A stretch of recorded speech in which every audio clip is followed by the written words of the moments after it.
आज का टॉपिक है intensity of electric field due to an electric dipole in broadside position. Hindi में बोले तो विद्युत द्विध्रुव के कारण निरक्षीय स्थिति में उत्पन्न विद्युत क्षेत्र की तीव्रता।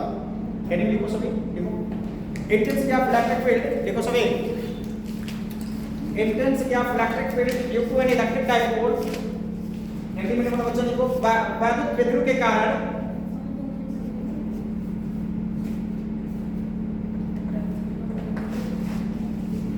intensity of electric field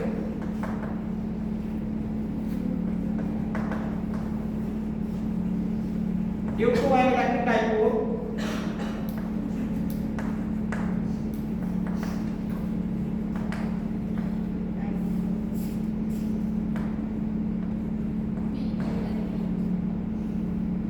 in broadside position।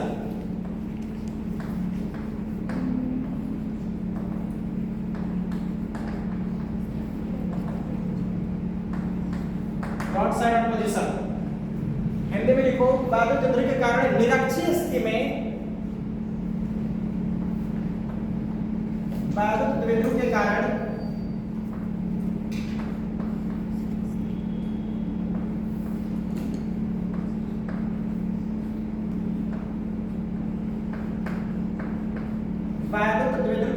निरक्षीय स्थिति में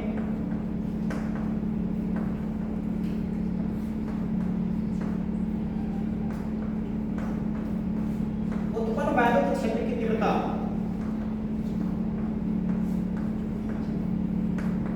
विद्युत क्षेत्र की तीव्रता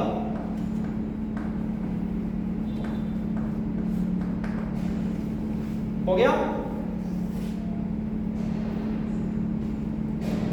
देखो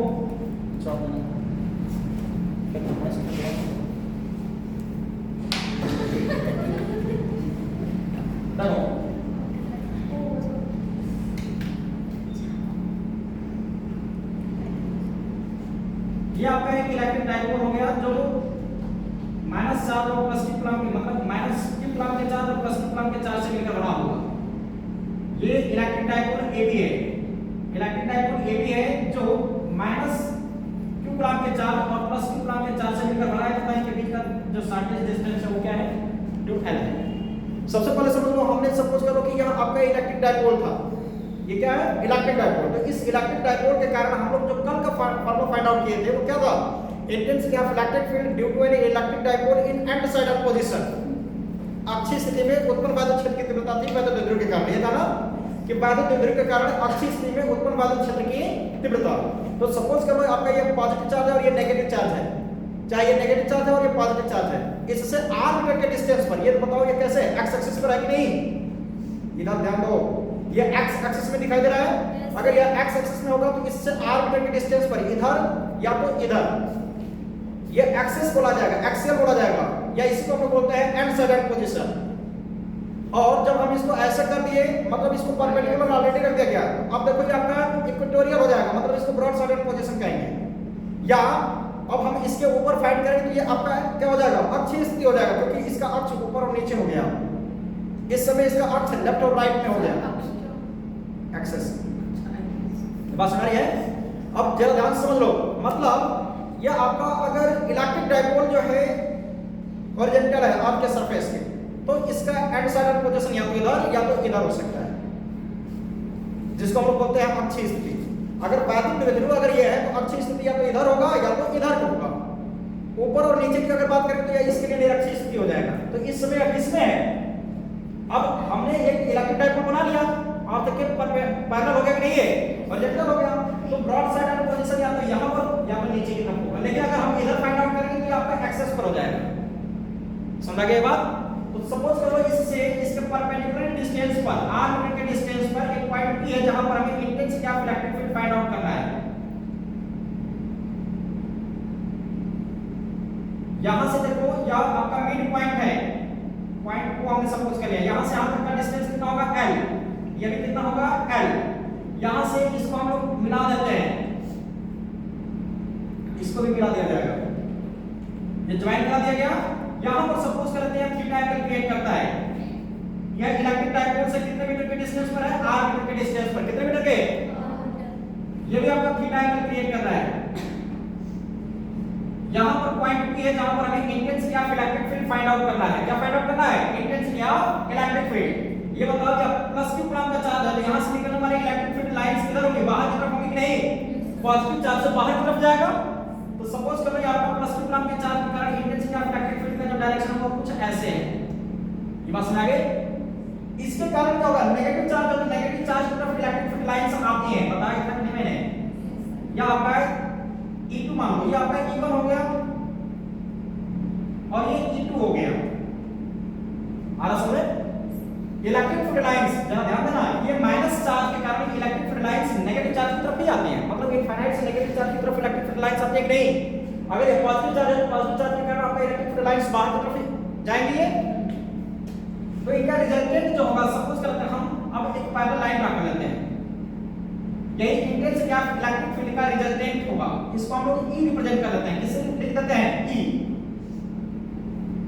इसको हम लोग E सपोज कर लेते हैं। यहां पर इंटेंसिटी ऑफ इलेक्ट्रिक फील्ड कितना हो गया? Resultant intensity of electric field E हो जाएगा। हम इस फिगर को उठा करके यहां पर कहीं अलग बनाएंगे, इधर बना देंगे। ये देखो, ये भी थीटा एंगल होगा, ये भी थीटा एंगल होगा। देखो हम इस फिगर को यहां पर बनाते हैं।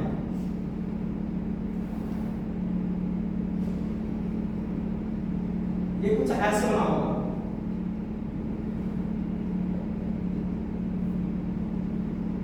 ये E1 हो गया, ये E2 हो गया।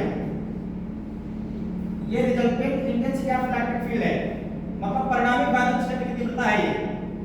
ये जिसको हम लोग बोल रहे हैं, ये भी आपका थीटा एंगल है, ये भी थीटा एंगल होगा। क्यों हो रहा है? देखो, ये आपका AB क्या है? इलेक्ट्रिक डाइपोल है, इसके पैरेलल ये लाइन खींची गई है ना एक तरीके से। तो अब ये बताओ, जब दो पैरेलल लाइनों को एक ट्रांसवर्सल रे कट करेगी, इसके द्वारा अल्टरनेटिंग इंटीरियर एंगल या कॉरेस्पॉन्डिंग एंगल्स आपस में क्या हो जाएंगे? इक्वल हो जाएंगे। आ रहा समझ में? ये वाला एंगल जो होगा, इस एंगल के अल्टरनेटिंग इंटीरियर एंगल्स इक्वल हो गए कि नहीं? तो जब ये थीटा होगा तो इसी तरीके से इसको कंप्यूट कर सकते हैं, दिखाया जा सकता है। अब देखो यहां पर ये भी थीटा हो गया।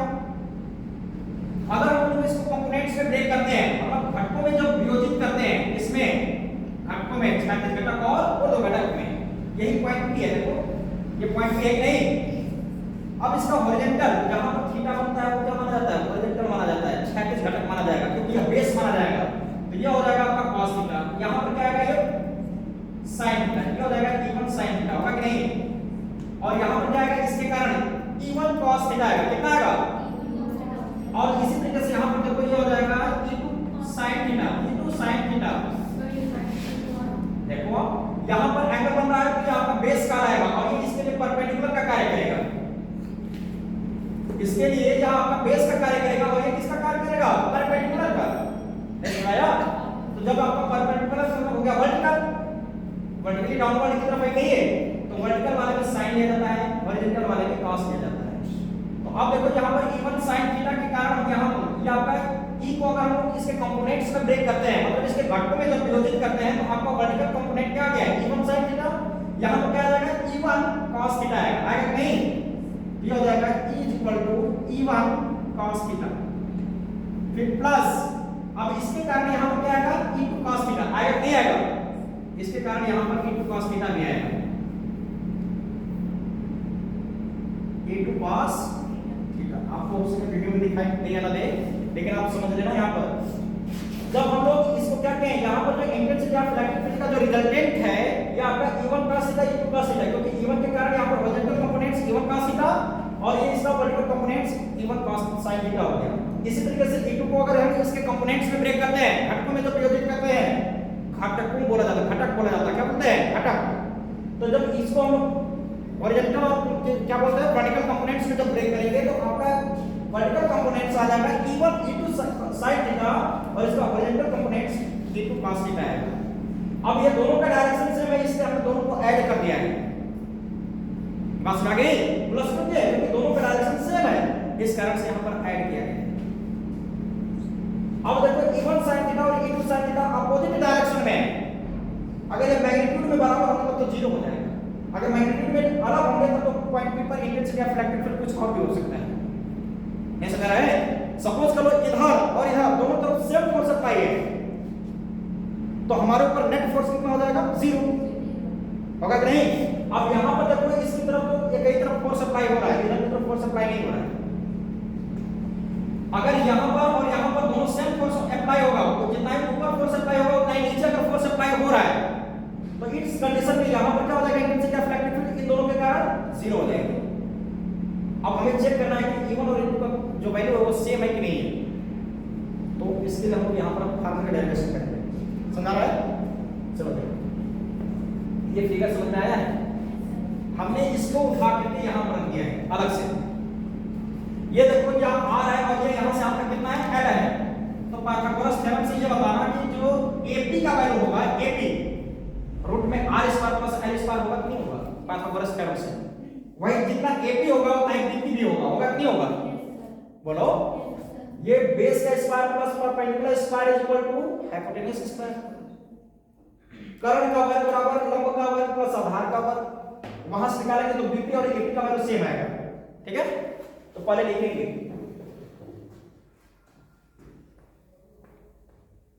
AP इज इक्वल टू, देखो थोड़ा सा फार्मूला का डेरिवेशन बड़ा है ये। AP इज इक्वल टू हम क्या लिखेंगे, इन ट्रायंगल पर लिख देते हैं। इन ट्रायंगल देखो AOP की बात कर रहे हैं, AOP यह हो जाएगा AP square equal to OP square plus OA square, होगा कि नहीं होगा। ट्रायंगल में देखो इसमें AP square equal to OA square plus OP square. और असल में पाइथागोरस थ्योरम से ये हो जाएगा AP का वैल्यू हम लोग फाइंड आउट कर लेंगे। AP स्क्वायर इक्वल टू जो होगा OP का वैल्यू कितना दे रखा है, R का स्क्वायर प्लस L का स्क्वायर, हुआ कि नहीं हुआ। ये स्क्वायर हटाएंगे तो स्क्वायर रूट में आ जाएगा, आएगा। या तो पहले यहीं पर हम लोग इसको छोड़ देंगे तो भी सही है। ये AP है, या इसी को हम लोग ऐसे लिख सकते हैं AP is equal to R square plus L square, root में लिख सकते हैं कि नहीं। इसी रूट को हटा करके हम लोग चाहेंगे तो यहां पर पावर पर 1/2 भी लिख सकते हैं। ये समझ रहा है। किसी के पावर पर 1/2 का मतलब क्या होता है, स्क्वायर रूट 1/2, बात समझ रहे नहीं। तो यह भी लिखा जा सकता है। सिमिलरली इसी प्रकार अब ट्रायंगल अगर हम लोग BOP लेंगे तो वहां से भी BP का स्क्वायर यही आएगा। BP स्क्वायर इक्वल टू क्या आएगा, R square plus L square आएगा, आएगा कि नहीं आएगा। चाहे BP इक्वल टू अगर हम फाइंड आउट करेंगे तो R square plus L square की पावर पर 1/2 आएगा, आएगा कि नहीं, बोलो। तो अब देखो, अब हम लोग क्या करते हैं कि इंटेंसिटी ऑफ इलेक्ट्रिक फील्ड पर इस माइनस q कूलम्ब के चार्ज के कारण पॉइंट P पर जो इंटेंसिटी ऑफ इलेक्ट्रिक फील्ड है वो कितना है, E2 हमने सपोज किया है।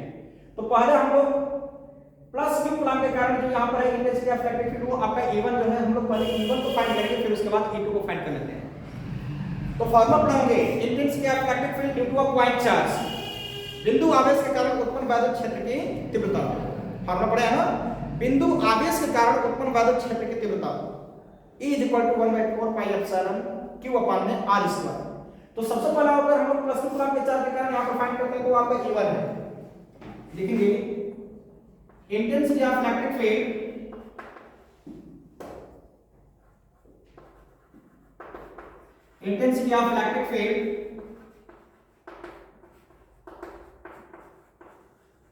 Due two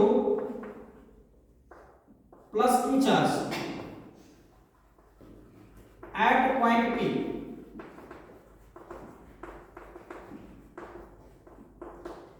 plus q coulomb के आवेश के कारण बिंदु P पर उत्पन्न विद्युत क्षेत्र की तीव्रता। ये कितना है, E1 है। कितना है, E1 = 1/4 pi epsilon into q upon में। अब BP का स्क्वायर लिख सकते हैं नहीं, BP का स्क्वायर मैंने कर दिया। BP देखो यहां से यहां तक इस चार्ज से इस पॉइंट के बीच का डिस्टेंस कितना है, BP है, तो BP का स्क्वायर कर दिया। तो BP का वैल्यू कितना है, r square plus L square. BP square का वैल्यू कितना है, r square plus L square. लिखो मत, वो लिखना मत। E1 = 1/4 pi epsilon into q upon में इस BP स्क्वायर के प्लेस पर क्या पुट करेंगे, r square plus L square. ये हो जाएगा R square plus L square. ये इक्वेशन हो गया आपका first.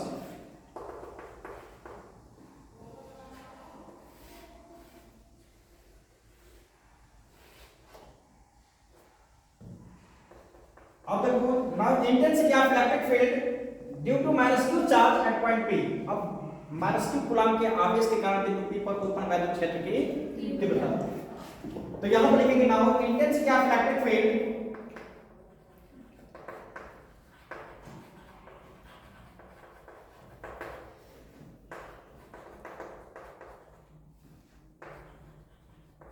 Due to -q charge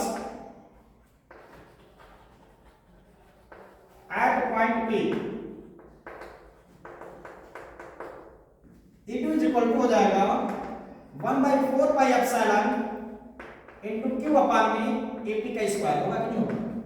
यहां से अब तक का डिस्टेंस कितना है a से p है तो AP का स्क्वायर, और AP स्क्वायर का वैल्यू कितना रखा है r square plus l square, इसका भी वैल्यू आया हुआ है। ठीक है, तो यहां पर क्या लिखेंगे E2 इज इक्वल टू हो जाएगा 1/4 pi epsilon into q upon में q अपान में AP स्क्वायर के प्लेस पर लिखेंगे r square plus l square. लिख सकते हैं कि नहीं।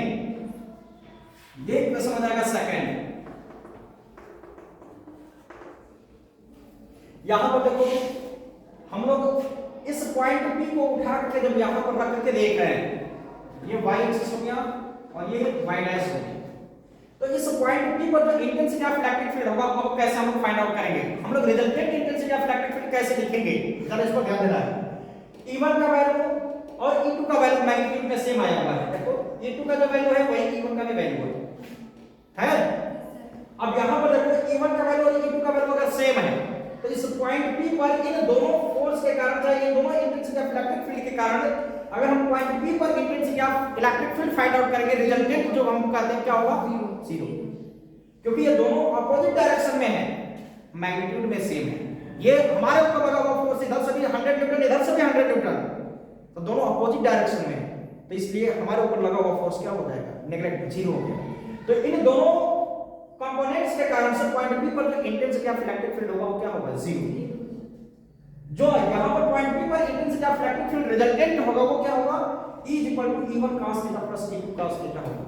ये बात समझ में नहीं, तो लिखेंगे now resultant intensity of electric field, चाहे ऐसे लिख देंगे E1 sin theta and E2 sin theta are same in magnitude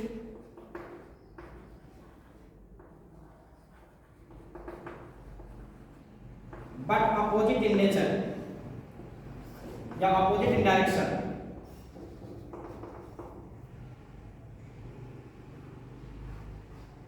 opposite in direction।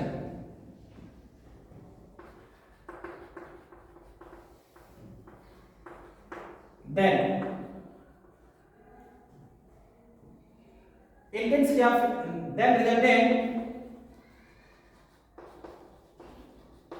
resultant intensity of electric field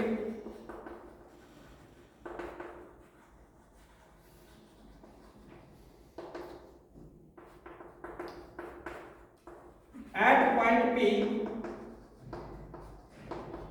देखो हमने क्या लिखा है E1 sin थीटा और E2 sin थीटा मैग्नीट्यूड परिमाण में बराबर है, परंतु एक दूसरे की क्या है विपरीत दिशा में है।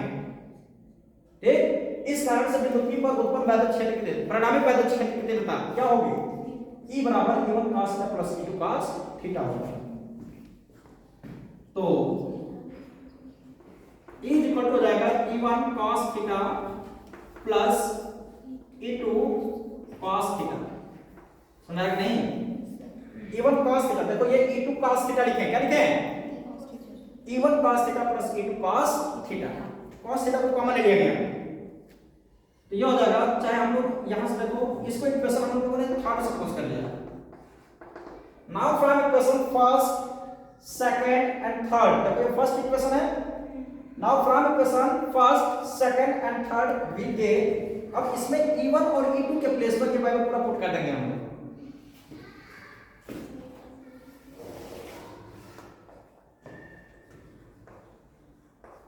From equation first, second and third, यहां से समीकरण 1 से E1 का वैल्यू और समीकरण 2 से E2 का वैल्यू समीकरण 3 में पुट कर देंगे E1 और E2 के जगह पर। देखो क्या मिलता है, E इज इक्वल टू हो जाएगा E1 के प्लस पर भाई 1/4 pi epsilon into Q upon में R square plus L square, ये है ना, फिर प्लस cos थीटा भी, फिर प्लस E2 के प्लेस पर भी यही है 1/4 pi epsilon into Q upon में R square plus L square, है कि नहीं है, और इनटू cos थीटा यहां पर भी है। ये फार्मूला ये समझ रहे हो ना, ये बता दीजिए।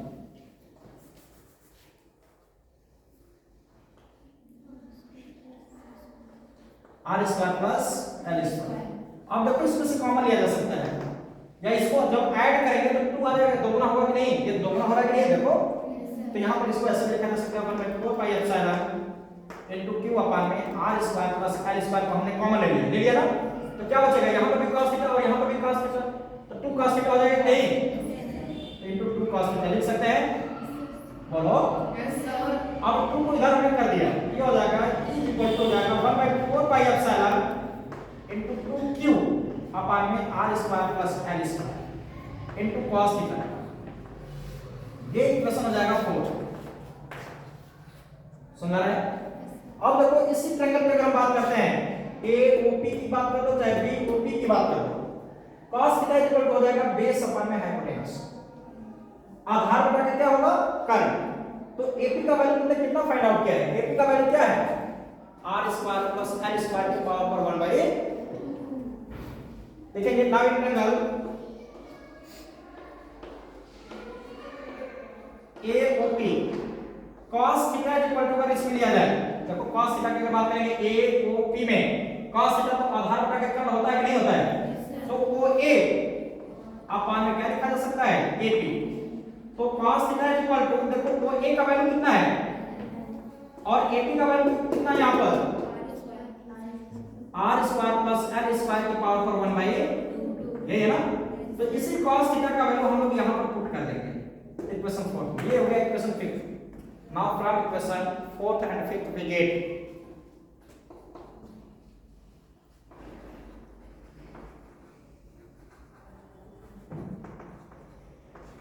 फोर्थ एंड फिफ्थ,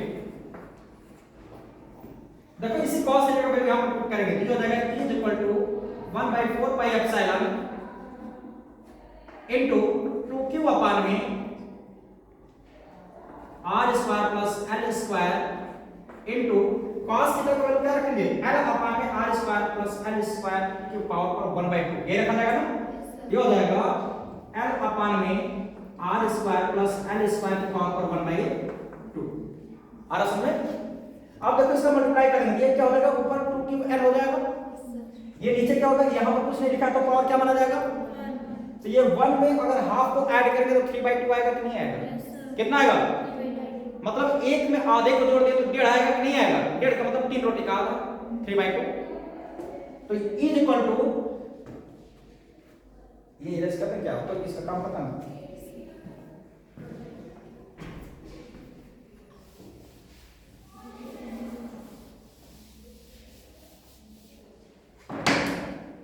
देखो E इज इक्वल टू हो जाएगा 1/4 पाई एप्सिलॉन इनटू 2QL होगा, कितना होगा 2QL होल के अपान में R square plus L square की पावर पर 3/2 लिख सकते हैं कि नहीं, इन दोनों को ऐड कर दिया गया, क्योंकि जब बेस बराबर होता है मतलब बेस जब सेम होता है और पावर डिफरेंट हो तो पावर को ऐड करेंगे, तो यहां पर आ गया ये E इज इक्वल टू हो जाएगा 1/4 पाई एप्सिलॉन, देखो जरा यहां पर समझना, जो L है पहले, इससे पहले देखो P इज इक्वल टू क्या होता है 2QL, इसके प्लेस पर हम क्या लिख सकते हैं, P लिख सकते हैं कि नहीं, हमने बताया होगा momentum of electric dipole value the झुकाव होल्ड P बराबर 2QL पता है, तो यहां के प्लेस पर, इसके प्लेस पर हम लोग P लिख सकते हैं, लिख सकते हैं कहीं, लिखेंगे R इज इक्वल टू हो जाएगा 1/4 pi epsilon into P upon में R square plus L square की पावर पर 3/2, लिख दिया गया। अब ये बताओ जो L होता है, L का मतलब डिस्टेंस बिटवीन या mid point of electric dipole. एक चार्ज से दूसरे पोल के बीच मतलब उसके मिड पॉइंट के बीच का डिस्टेंस। ये बताओ कैसे हमको बताया था ना, क्या बोलते हैं इलेक्ट्रिक डाइपोल बताया था, ऐसे ही था। यहां से यहां तक का जो डिस्टेंस है ये कितना होता है, L होता है। इसी तरीके से यहां का यहां पे डिस्टेंस कितना होता है, L होता है। A है, B है, आपको पॉइंट 2 था और ये कितना था -2 कूलम का चार्ज था और ये +2 कूलम का चार्ज था। इसके कंपैरिजन में जो ये वाला डिस्टेंस होता है R, ये बताओ ये बहुत अधिक है और ये क्या होंगे, बहुत कम होंगे। तो L को क्या किया जा सकता है, नेगलेक्ट किया जा सकता है। मैंने ऐसा भी बताया था कि जो आपका इलेक्ट्रिक डाइपोल के दो चार्जों के बीच का जो डिस्टेंस होता है बहुत शॉर्टेस्ट होता है, बहुत कम होता है। तो R के कंपैरिजन में L का जो वैल्यू होगा क्या होगा, बहुत कम, लगभग 0 मान लें। तो लिखेंगे when R is greater than L, then equation flip होगा। Then from equation 6 होगा नहीं, then from equation 6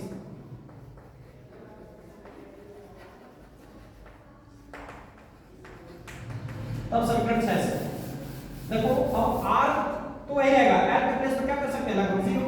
तो E इक्वल टू हो जाएगा 1/4 pi epsilon into P upon में R स्क्वायर प्लस इसके प्लेस पे क्या रख सकते हैं, G के पावर 3/2 लिखा जा सकता है। यही हो जाएगा E equal to 1/4 pi epsilon into P upon में R स्क्वायर के पावर 3/2 लिख सकते हैं कि नहीं। तो 2 से 2 क्या हो जाएगा, ये हो जाएगा E equal to 1/4 pi epsilon into P upon में R क्यूब आएगा कि नहीं। अब क्या को जो कल हमने फार्मूला का डेरिवेशन कराया था,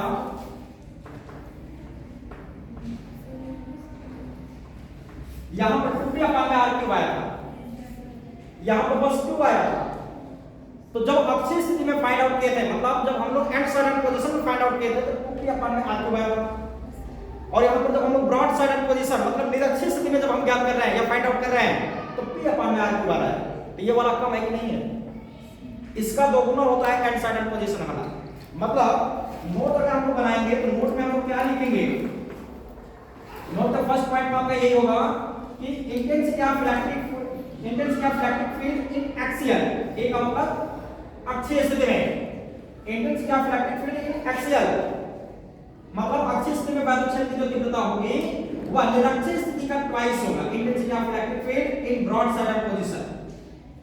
आगे समझे, अगर हम इसमें 2 से मल्टीप्लाई करेंगे तब जाकर के एक्सेल वाले की इक्वल आएगा।